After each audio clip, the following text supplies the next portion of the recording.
Un couscous comme au pays pour un match historique entre la France et le Maroc. Dans ce restaurant marocain situé au port, on a prévu de regarder ce huitième de finale autour d'un grand festin. Ça va pour 80 personnes, ça va pour 50 personnes. Donc là pour demain le match, il va falloir prendre ces marmites là. On va faire une cinquantaine de personnes. Parce qu'après il y a des tagines, et il faut que le couscous soit toujours frais. Ce restaurant a ouvert en juin 2020, un petit bout de Maroc à La Réunion, tenu par des fans de foot pour qui le cœur balance entre la France et le Maroc. J'adore le foot. J'adore le foot, alors c'est vrai que je vais faire en sorte d'encourager, on va dire, les deux équipes et le meilleur gagne. Faut bien même, j'ai pas de penchant, sincèrement. Et l'idéal, ce serait que ça soit un match nul.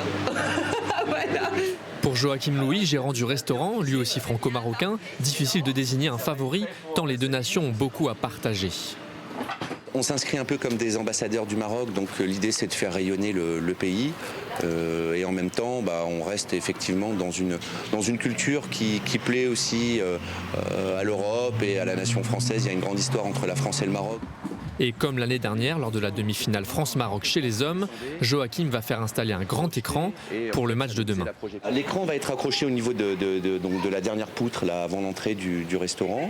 Et effectivement, on va y installer un projecteur et ça permettra effectivement à l'ensemble des personnes sous la pergola de pouvoir profiter de la diffusion.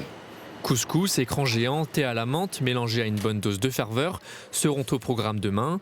Une cinquantaine de personnes sont attendues pour assister à cette première historique en Coupe du Monde féminine.